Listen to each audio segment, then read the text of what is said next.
The October 23rd meeting of the Clive City Council. Will the clerk please call roll? Mayor Edwards. Here. Council members Weaver. Here. McCoy is absent. Judkins. Yes. Klein. Here. Hawker. Here. Would you all join us in the pledge? I pledge allegiance to the flag of the United States of America and to the republic for which it stands, one nation, under God, indivisible, with liberty and justice for all.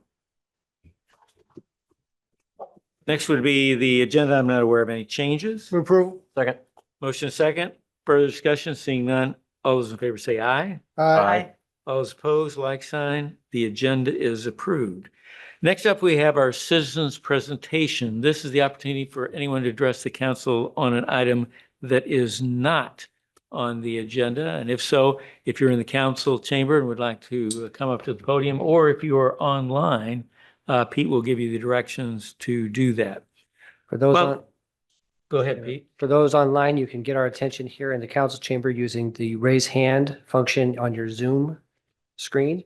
If you click on the react icon at the bottom of your screen, you will be able to select raise hand. Your Honor, I do not see hands going up. Thank you. I will pause briefly just to more deliberately go through our support for character counts. We endeavor at all times to promote and model the principles of trustworthiness, respect, responsibility, fairness, caring, and citizenship. In conducting our work, we expect that all participants will act in a respectful manner consistent with these principles. And I pause this evening because we have an election coming up on November 4th. And it's unfortunate that at this point we are seeing some vandalism of signs. We're seeing some salacious postings on social media. And I think that's very unfortunate. In Clive, that is not Clive. And I just want to underscore our emphasis on following the pillars of character counts and for our citizens to do so. I don't know if anyone else wants to. Well said. Well said. Very good. We'll move to the presentation, and Stephanie is here to talk about a process improvement for leisure services. Before Stephanie steps up here, I just want to say, one of the challenges we've had for a long time is what do we do with all these books in a limited amount of space when we pull them out of the library? So I want to commend Stephanie and the team for coming up with a solution that really helps us be space saver, but also looks at the bottom line in terms of how we use our staff time and the amount of revenue we're able to bring back in the library from these books. So with that, I'll turn over to Stephanie. Good evening. Thank you very much for the opportunity to speak with you tonight about our process improvement. This improvement has positively impacted both of our operations and our use of our public spaces. Sorry, there we go. Beginning when we started the library in 2000, we held yearly book sales. They were discontinued in 2016 when the Friends of the Public Library disbanded at that point. Due to the lack of volunteers to run the sale, we did disband the book sale. In 2021, in conjunction with the Clive Festival, we did a book sale again during that time until another solution for selling materials became available. We brought in fairly decent numbers for our book sale. I mean, we were happy with them. We were ecstatic. So, but we resumed selling them in 2021, but it requires significant staff time and resources.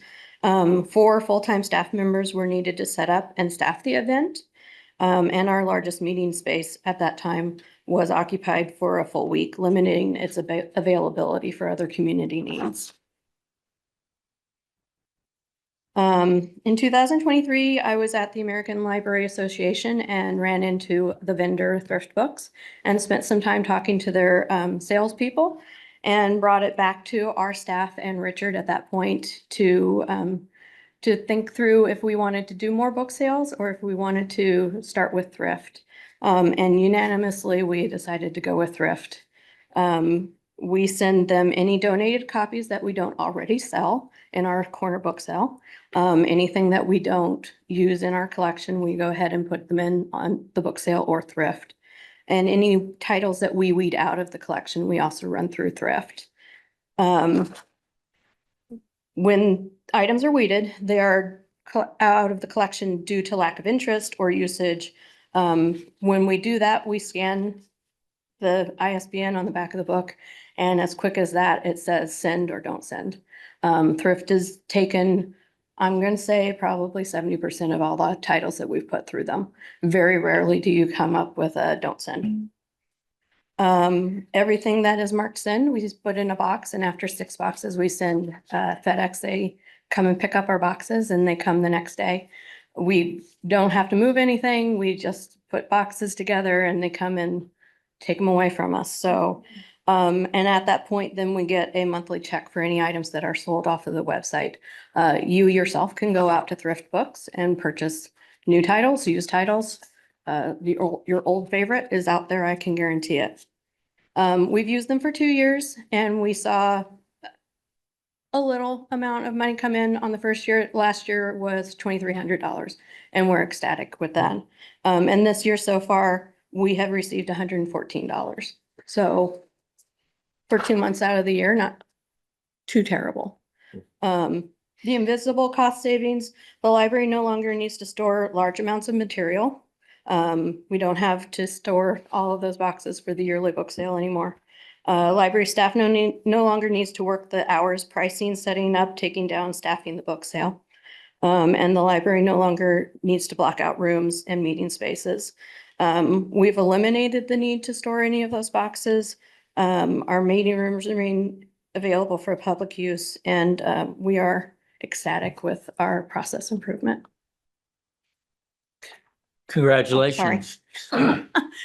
Terribly sorry, I didn't go Seems through. like a win-win, particularly you're actually cutting down on staff time and increasing the revenues coming in. So congratulations, Eric. Yeah, and Stephanie, love the process improvement with this. Like you said, the soft costs on staff time and access to community rooms, I think really offsets.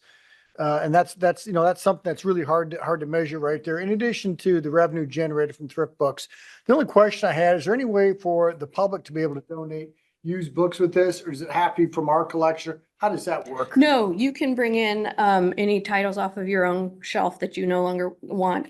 I just had a 2-week vacation and I went through all my books and I brought them in through thrift, and I'd say probably 90% of them we sent on to thrift to sell for us.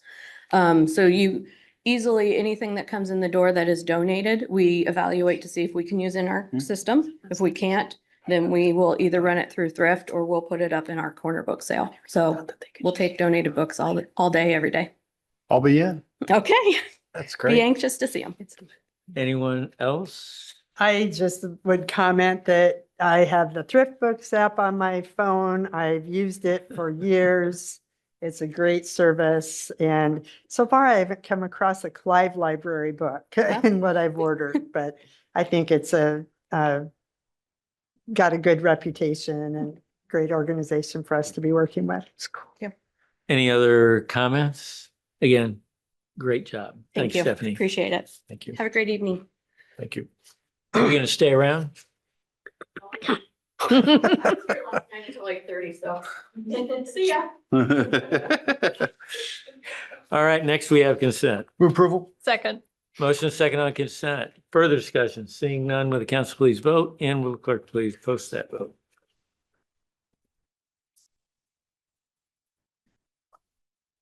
And consent is passed by a vote of 4-0. Next up, we've got a public hearing on Geo Urban Renewal Bonds. Did we publish the appropriate public notice? Public notice was published in the Des Moines Register on October 13th, 2025. Liz? Good evening, Mayor and Council. You should have 2 different documents in front of you, the bid tabulation from the sale this morning, and also then the winning bid. So the bid, the winning bid. That's what we're gonna call it. So Suzanne's on her way up here from PFM. She's gonna help you through the details of the sale that happened today. And as she approaches, I just want to thank her and then Dorsey and Whitney, of course, and staff that helped put the bonds together. Great news. I'm really excited. I won't stand in her way. So we'll let her give you the information and make a recommendation to you. Thank you. Thank you, Elizabeth. Good evening, Mayor and Council. I come bearing good news. So this is the 2025 B Series. This is primarily for Ellis's Road Street project. This is Geo Urban Renewal, 100% paid for by TIF increment. This is capturing all of the growth that is coming this the city's way with 1/1/25 valuations in fiscal 26-27. We offered 15-year non-bank qualified bonds with the highest S&P rating, the AAA rating that the city of Clive has had for a number of years now. And we received 3 bids from over 30 different banks today. While the number of bidders was a little bit underwhelming, the rates were fantastic. So the winning bid came from TD Financial Products out of New York, New York. This is the first time TD has won the city's bonds with a 3.3971% interest rate. The cover bid came from Robert W. Baird with the very large selling syndicate, who is usually your winner. They had 28 members in their selling syndicate today, and they were at 3.425%. And in third place, we had FHN Financial out of New York, New York at 3.46%. So very tight spreads, but from the first place, second place, and third place winner. But just as a frame of reference on how excellent the pricing is, the 25A bonds earlier this year sold at 3.79% and were 5 years shorter. And so obviously a large portion of that is because interest rates have come down. The Fed has cut rates. I think there's expectation that the Fed is going to cut rates again, whether they do or not, you receive the benefit of that. So over 0.5% lower than they were earlier in the year. So we're very, very thrilled, which allowed us to take all of the premium that was offered today and put that in the project fund for Ellis's Road. And it came in at a lower cost than PFM had estimated. So everything went better than planned, which is what we like to see. So with that, I'm happy to answer any questions. Any questions for Suzanne? Great news. Is there anyone in the chamber online who wishes to address us on this matter? Seeing none, I'd entertain a motion. Move to close public hearing. Second. Motion second to close public hearing. Further discussion. Seeing none, will the council please vote, and will the clerk please post that vote?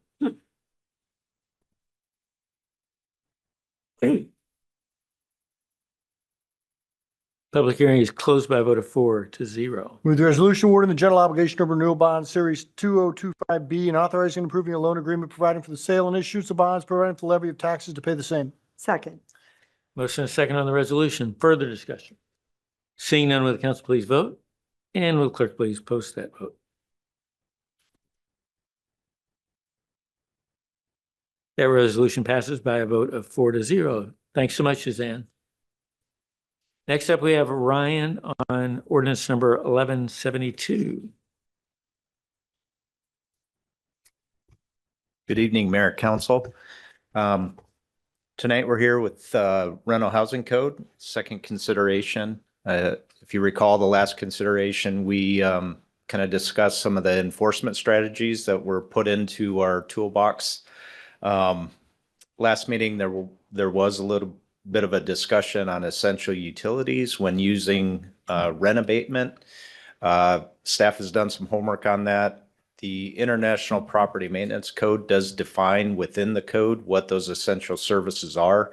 And I just want to read to you a couple of items from that code. Basically, your water service is going to be a private or public water source. Most of ours are public because we've got the city main.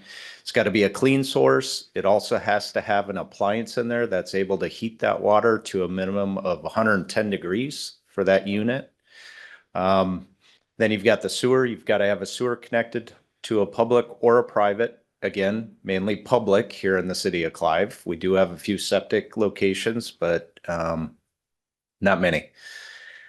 The sanitary sewer line shall be cleaned, clear, without defect, and without leaks. In addition, we have electrical supplies that are provided by Mid-American Utility. Those utilities have to be clean power ran through that building and with a minimum of a 60 amp service on the structure. Most of these structures have either 100 or a 200 amp service, so typically that's not a problem. It does provide some additional detail if there's problems after the service and what we can do in those situations as well with the essential utilities. Lastly, you've got a heat requirement within the dwelling. The heat requirement, I think we touched base a little bit on, at 65 degrees in each room and it's center of the wall. 2 foot into the room from the wall and 3 foot up is where that 65-degree temperature should be taken. So that would cover the essential utilities, again, covered within or highlighted within the International Property Maintenance Code, of which you all have adopted in the past, and we're looking at the 24 codes, which it is in there as well. Secondarily, the last couple of weeks, staff has been completing the updates on the program guidelines within the rental housing program. We did, for transparency purposes, we added some expense category and revenue category to show our tenants and owners kind of what the program, what the dollars and cents equate to within the program. Since then, we have not had any comments or questions about the programming. I would answer any questions that you may have. Questions for Ryan? I'll move that ordinance number 1172, having been considered by the council, be voted on for passage prior to its final adoption. Second. Motion second for a second reading. Further discussion? Seeing none, will the council please vote? And will the clerk please post that vote?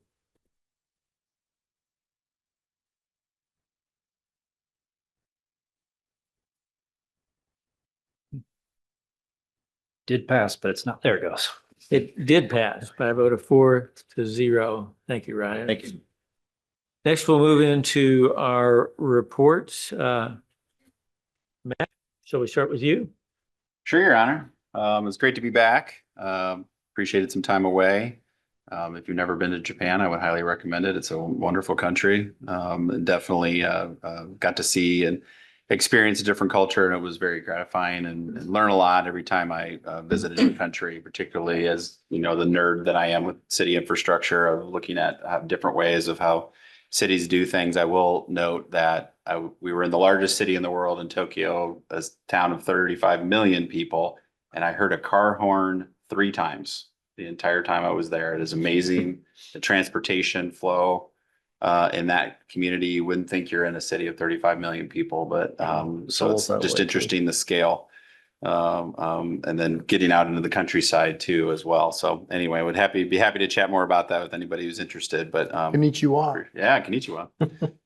Learned a few Japanese words along the trip, and it is amazing how respectful and kind folks are in that country, and especially as you're a visitor and they know that you might need help or support. And it was just amazing how welcoming they are when you're there, and also you eat amazingly. The food's really good, Japan. So appreciated that time away. So obviously back and getting caught up on a number of things. One of the items that I know was discussed at the end of last council meeting, Councilmember McCoy mentioned, and I know Pete mentioned as well, a little bit about what DART's working on, Reimagine DART. There was a commission meeting earlier this week on Monday where there was a few tweaks made to the bus plan. The proposed bus plan, it doesn't really impact Clive. There's a minor change on the time frequency from 15 to 30 minutes for the route that will eventually feed Clive, that goes from Windsor Heights to Valley West Mall. It's mainly along Buffalo Road, so it doesn't get onto University until it gets west to Valley West.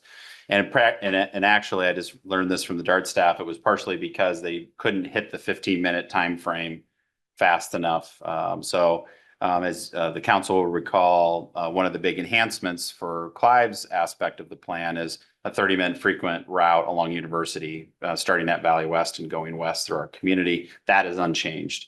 The route along 86th Street and down University Boulevard, the circular 4 route, that is also unchanged. And the micro transit zone for Clive is also unchanged. So there was no really major changes for Clive. One thing that I know we talked a little bit about at strategic planning, that was one of my concerns, as well as Councilmember McCoy's, is would this drastically change Clive's contribution? Because we were seeing an actual increase in service, both regular routes and the microtransit ad. We'll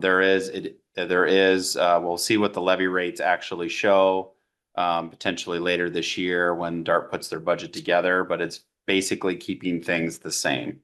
It's roughly about a $40,000 increase, but we're talking $1 million, 1.1 million. So you're talking less than a percentage point. So levy rate wise, with the growth in our taxable valuation, it should be the same or less. Now, granted, the current funding formula for DART had our levy rate as well as a number of other communities going down, and this was part of the balance with the Des Moines funding. So that still needs to be sorted out. But I think it's important to note that Clive has seen an enhancement in service under this plan. And to be able to do that without seeing an increase in the levy rate, I think is still a win for us at this point. I know there's still more discussions to be had. And my intent is to bring back a lot more of those details at your next meeting.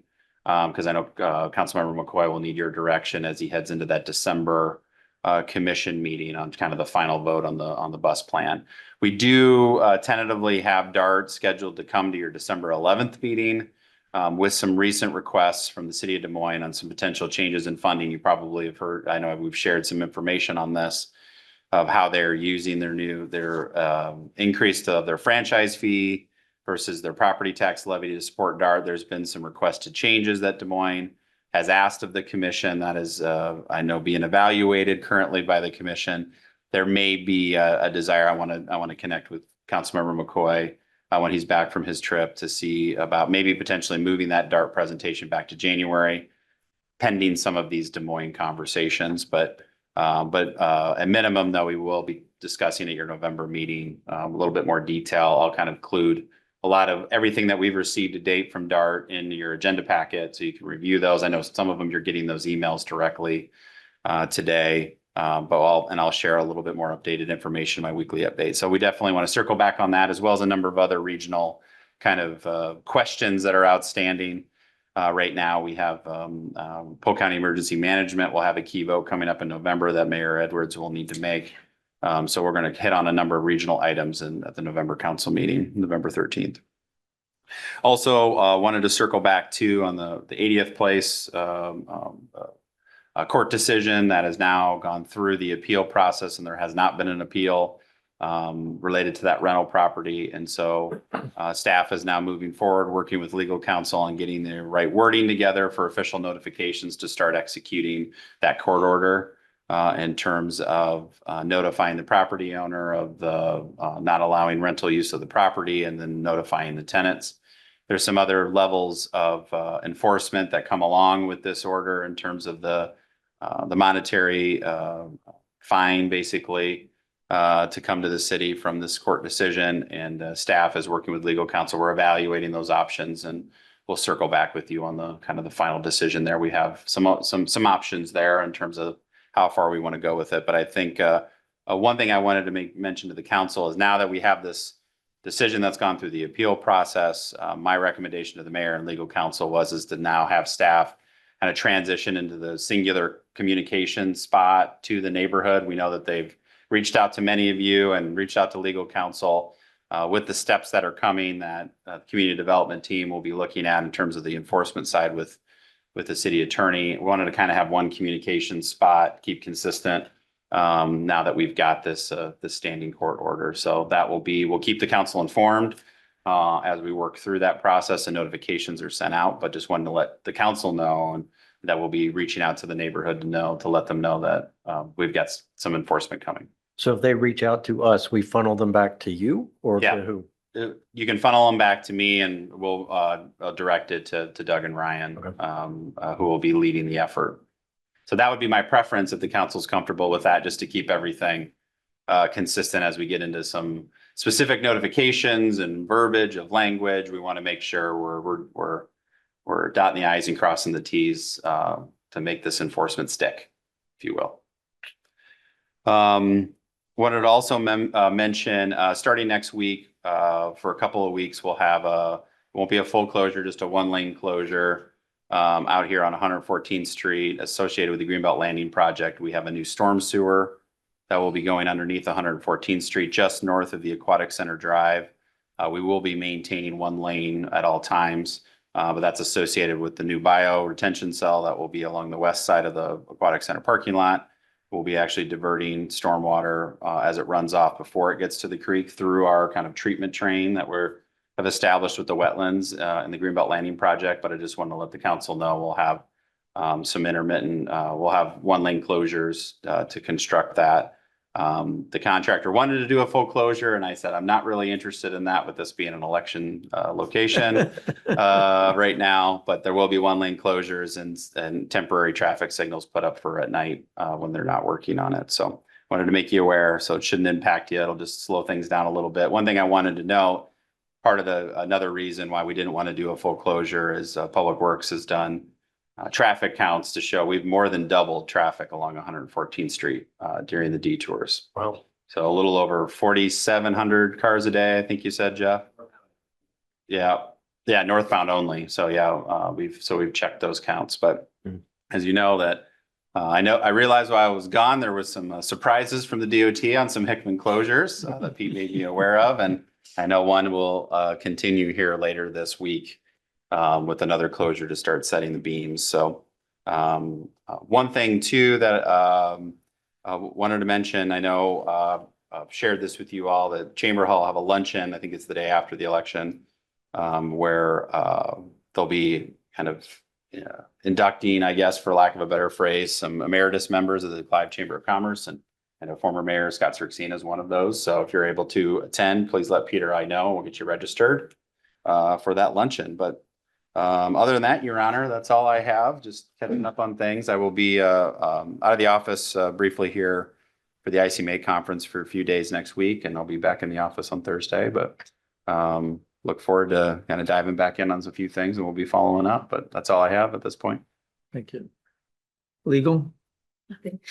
Susan?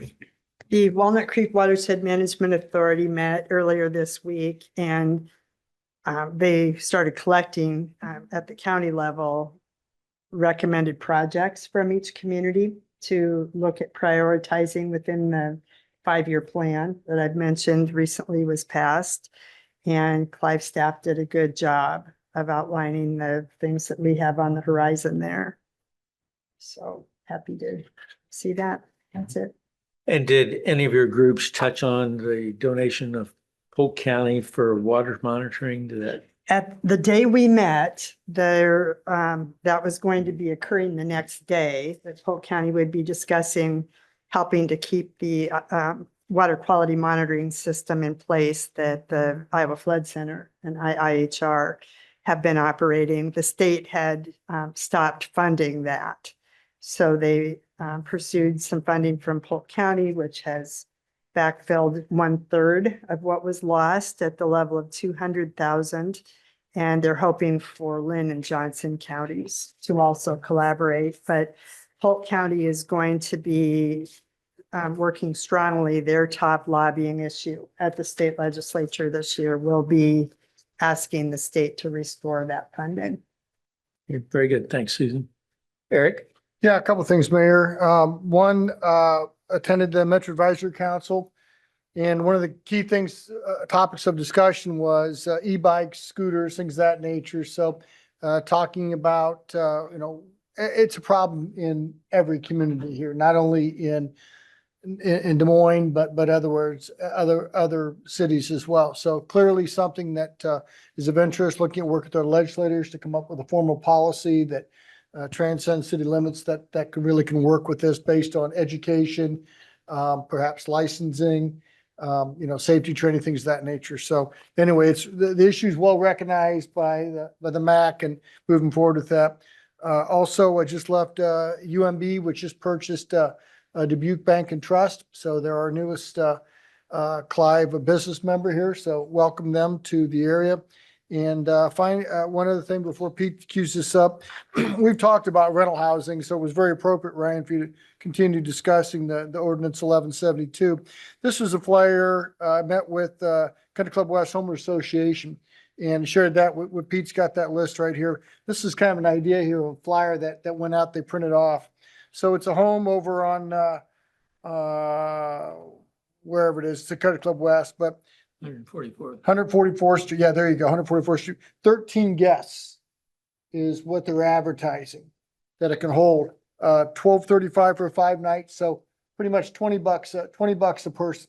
So this is what they're targeting, is multiple guests, a boarding house or a lodging house with 13 guests. So you can only imagine the issues that come with traffic and transient nature of these type of guests right here. So the problem that we've discussed before is continuing to grow, and we're discussing with that HOA, potential resolutions. Obviously, our hands are handicapped by the state legislation with this, but the problem continues to grow in the zest for quick revenue from some of these homeowners. Pete, do you want to cue that video up? Also had a Catch Des Moines board meeting. Wanted to play the latest video for everyone. Fingers crossed. What is it? Fingers crossed. Yeah, it's a trip when you hit the road. And when you know when you've arrived. It's a trip when you get everything you want. The burger and the fries, the creek and the crick, the city and the countryside. It's a trip when you're where you're meant to be. In this moment, in this bathroom mirror, looking like $1 million. And yeah, it's a trip when it goes by fast. Des Moines. It's a trip. Make it yours. They go so fast. I couldn't keep up with them. Very good. Can do a quick, I'm handing out the sports planners. Everyone should have this. Susan, John. They also did, the audit, which came out clean. And to kind of give you an idea here, National Senior Games was a huge winner. Let's see here. National Senior Games had a revenue impact of about $23 million to the local economy, which was a big one. Also, as we talked about, a hotel revenue tax towards this entity, the 28E, since they're over, there'll be about $346,205 will be going back to checks to the cities. As we talked to, as we've discussed, their budgeting right there. So that's always a good sign too. If anyone wants to look at that audit, I have it right here for you. Can't wait. That's all, Your Honor. Very good, Ted. Last week I attended the Clive Chamber Forum and along with Susan as an audience member, and just want to say that all the incumbents did an outstanding job. So just want to congratulate all of you on that. You guys represented yourselves and the city very well. So that's it. Thanks, Ted. Bree? Nothing to report. Pete? Thank you, Your Honor. Still building on what Matt shared, the time for that next closure on Hickman. Similar to the last one, it's going to be starting this Friday at 9 p.m. and extending through 3 o'clock. Now, you'll recall when they closed down 2 weeks ago, that Saturday closure went all the way to about 8 p.m. as opposed to 3 p.m. DOT does not want to see a repeat of that. So if the work isn't done by 3 p.m. on Saturday, then they have some additional days when they would have night closures, just night closures, not extending into the morning or the afternoon hours. So we'll watch that carefully. They've got some weather that might be working against them early next week. So hopefully this can all get done on Saturday. One neat thing that I saw when I was driving through the intersections today, they've got the spans for the pedestrian cycling bridges now positioned. I'm not sure if those are going to be going up as part of this or not, but at least they're on site. It's exciting. They look real big, really big. It's exciting. The other piece of news that everybody saw this morning, a little frost out there, kind of pretty, but that also means we're at that point of the year where we need to turn off the drinking fountains and the bathrooms in the parks. So I've confirmed with the parks team that their intent is to be out starting next week, getting that done. And we'll be sure to communicate that across all of our communications channels. So visitors to the parks know that this is something that they won't be able to take advantage of during the cold weather, but all those other amenities are still available to them, and the parks are looking really beautiful right now. Anything else, Pete? No, Your Honor. Matthew, any correspondence? Well, before we leave, I don't mean to put you on the spot, Chief, but talking about e-bikes, do you want to talk about what's being done regionally?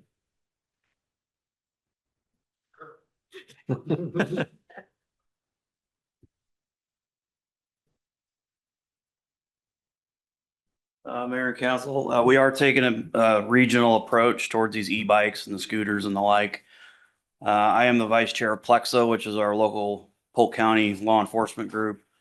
We had a meeting yesterday. About 6 of us formed a work group. We've gotten a pretty good start. We've taken some elements from different cities, from around the nation, actually, and gotten a good start on a model ordinance. We hope to put that before the entire Plexa group next month. And then following up in December with MAC and MPO and MILAG, and get their input on it. And we hope to have something in January to put before you to start moving on this problem. It's going to focus pretty heavily on the education aspect of it. There will be some enforcement stuff that we'll talk about, but it's more, you know, the bigger problem is these younger kids that are using the scooters, not being safe and not worrying about trail safety. So we want to get them educated, get parents educated, and that's kind of the approach that we're taking. But we hope to have some, we're moving pretty quick on it. We hope to have something to bring before you end of the year. So taking the Are we questions gonna if you have any. Put that before the schools too? Because a lot of that education probably should come through the schools. We're going to be working with Sit Stiff, which is the Central Iowa Traffic Safety Task Force. We'll be working with the SROs going in. DARE is not so much of a program anymore, but Code 411 is still out there. We'll be working with those programs to get it into the schools. Yes. Any other questions for the chief or comments? Thanks for the update. Very helpful. Anything else to discuss this evening for the good of the order? Otherwise, we'll stand adjourned at 6:36.